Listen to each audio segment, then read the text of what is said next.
बारिश कई दिनों से थमी नहीं थी। सावन का महीना पूरे जोरों पर था। घनघोर घटाएं जैसे पहाड़ों से उतरकर धरती को छूने आई हों। गांव के उत्तर में एक पुराना मंदिर था। टूटी हुई छत, दीवारों पर उगी काई और एक शिवलिंग जिसे किसी ने वर्षों से ना छुआ था। उस गांव का नाम था वज्रपुर। और वहीं रहता था एक सीधा सादा किसान, ईश्वरदास। ईश्वरदास का जीवन जैसे समय से बाहर चल रहा था। दिन रात मेहनत करता, पर खेत कभी हरियाली नहीं लाते थे।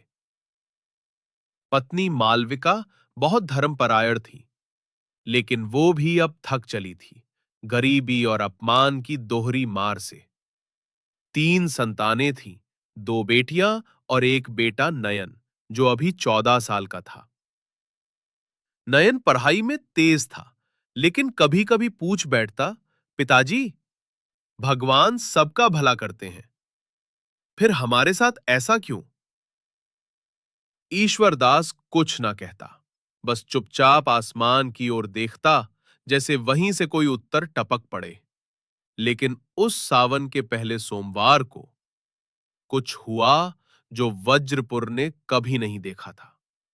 सुबह के ठीक 4 बजे मंदिर की घंटी खुद ब खुद बजने लगी। कोई ना पुजारी, ना भक्त। फिर घंटी क्यों बज रही थी?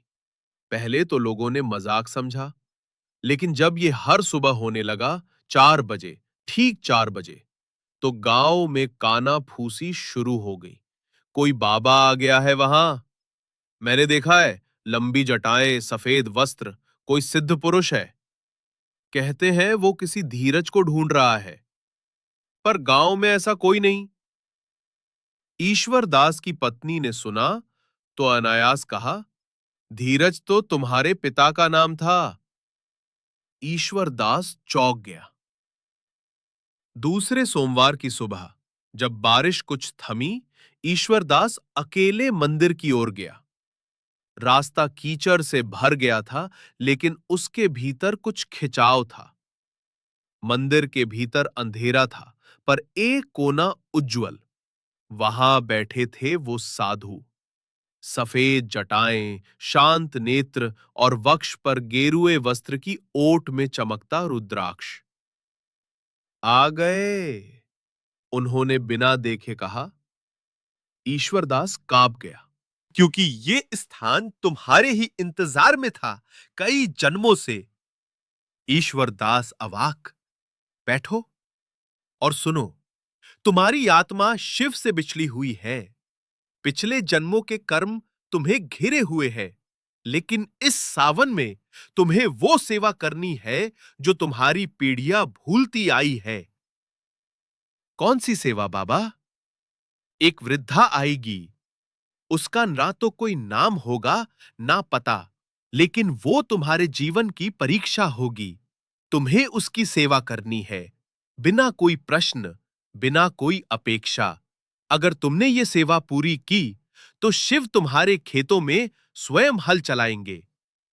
ईश्वरदास चुप था, उसकी समझ से बाहर, लेकिन दिल में कोई हल्की सी रोशनी थी। साधु बोले, और हां, याद रखना, वृद्धा को कोई ना पहचान पाएगा, यहां तक कि तुम ही नहीं, लेकिन वो जानती होगी तुम कौन हो। तीसरे सोमवार की दोपहर, एक वृद्धा गांव में दाखिल हुई। गीले वस्त्र, कांपते पांव और आंखों में थकी हुई अनंत गहराई। वो गांव के हर घर के बाहर रुकी। किसी ने द्वार नहीं खोला। वो मंदिर गई, कोई ना मिला।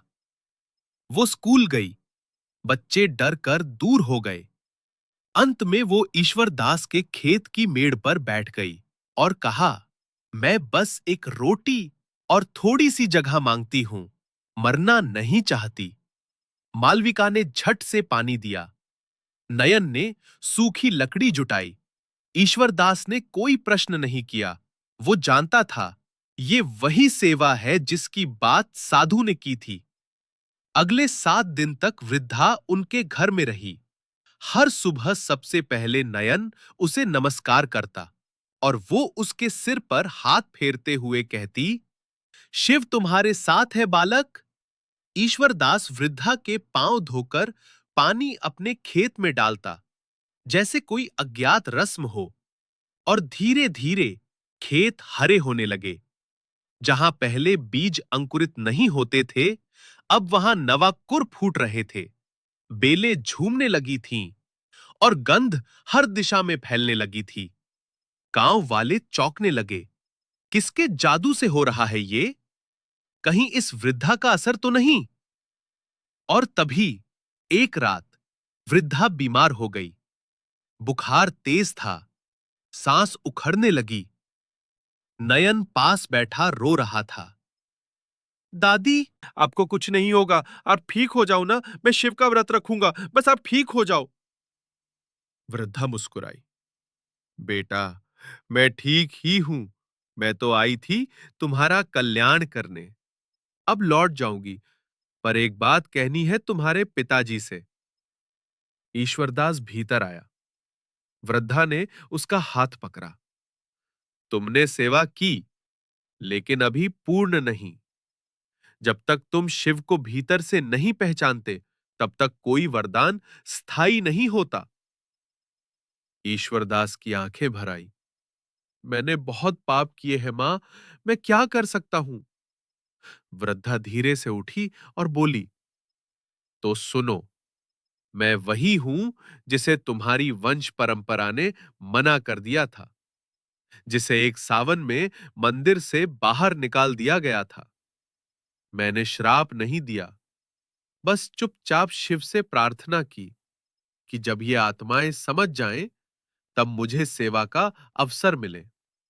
मैं वही अमृता हूं, वही साध्वी जिसकी पूजा रुकवाई गई थी। ईश्वरदास जमीन पर गिर पड़ा। मुझे क्षमा करो मां, मुझे नहीं पता था।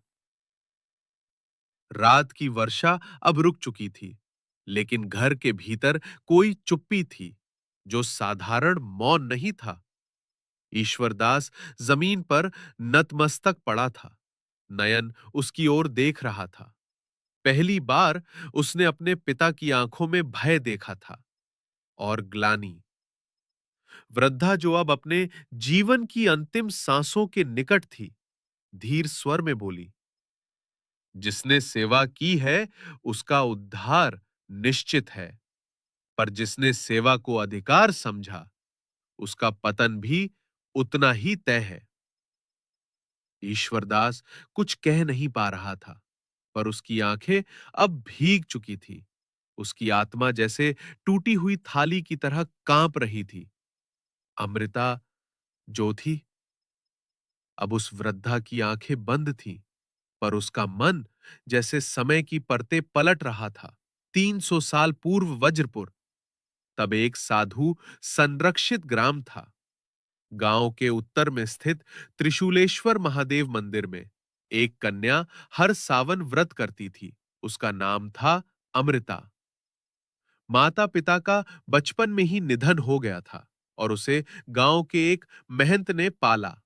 अमृता रोज सूरज उगने से पहले गंगा जल से स्नान करती, बेलपत्र तोड़ती और मंदिर की सीढ़ियों पर बैठ जाती। गांव वाले उसकी भक्ति से प्रभावित थे, लेकिन कुछ पुरुष उसे पसंद नहीं करते थे। उन्हें लगता था, एक स्त्री इतनी मान्यता पा रही है, मंदिर की आरती वही करे, ये हमारी परंपरा को ठुकराना है। उनमें एक था भीमनाथ, जो गांव के सबसे अमीर किसान का पुत्र था और ईश्वरदास का वंशज।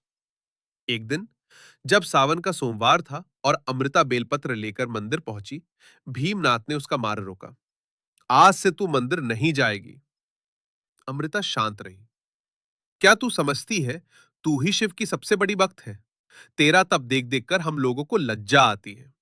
अमृता की आंखें नम थी, पर वाणी शांत। शिव का कोई अधिकार पत्र नहीं होता। उनकी पूजा सेवा है, अधिकार नहीं। मैं केवल वही कर रही हूं जो मुझे भीतर से खींचता है। लेकिन भीमनाथ नहीं माना। उस दिन उसने अमृता के हाथ से बेलपत्र छीन लिए और मंदिर की सीढ़ियों पर फेंक कर उन पर पांव रख दिए। अमृता वहीं बैठ गई और आंखें मूंद ली। हे महादेव, यदि मेरा ये व्रत सच्चा है, तो मुझे कोई श्राप नहीं चाहिए। बस इतना हो कि जो मेरे पूजन को बाधित करे वो तब तक बंजर रहे जब तक मेरी आत्मा को सेवा का अवसर न मिले। उसी रात अमृता ने उपवास करते करते शरीर त्याग दिया और समय की रेखाएं बढ़ती रहीं। भीमनाथ का घर धीरे धीरे उजड़ता गया। उसके खेत सूख गए। उसकी संतानें बिना उत्तराधिकारी के चली गई और कई जन्मों बाद उसी कुल में जन्मा ईश्वरदास। और अमृता की आत्मा भटकती रही। सेवा अधूरी थी। अब इस जन्म में जब सावन आया, तब शिव ने उसे वृद्धा रूप में उस झोपड़ी की ओर भेजा जहां उसे अंतिम बार सम्मान मिलना था। वर्तमान में तीसरे सोमवार की सुबह वृद्धा की सांसें बहुत धीमी हो चुकी थी।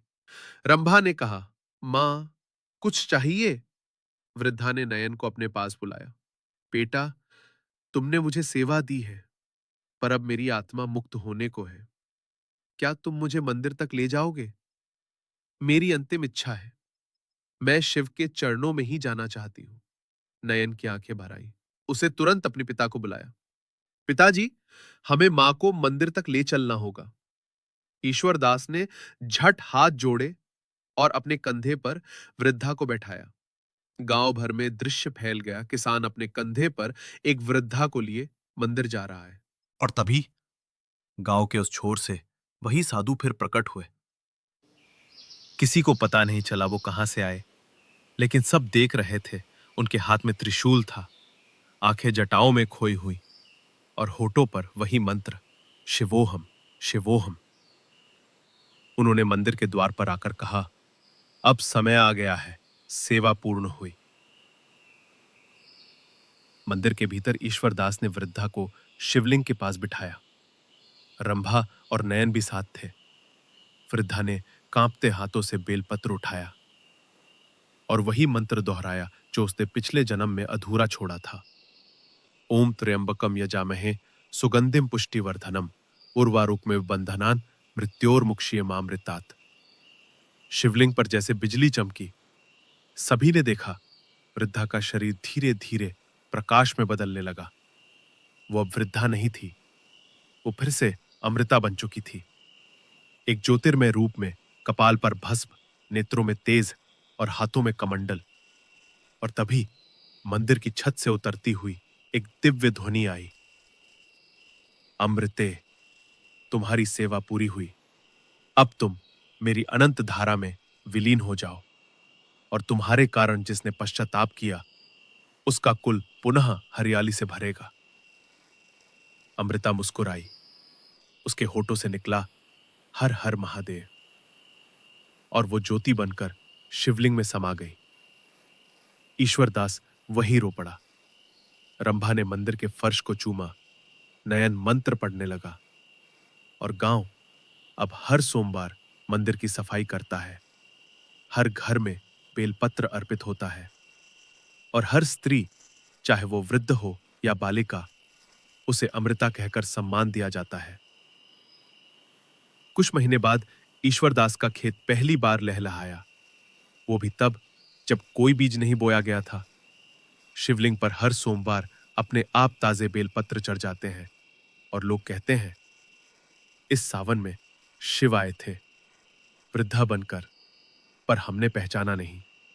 किसी ने सेवा की, किसी ने ठुकराया, पर जिसने आंखें खोली उसे जीवन का सबसे बड़ा वरदान मिला। यदि आपको यह कथा पसंद आई हो तो हमारे चैनल स्टोरी वाली यात्रा को जरूर सब्सक्राइब करें। हर हर महादेव।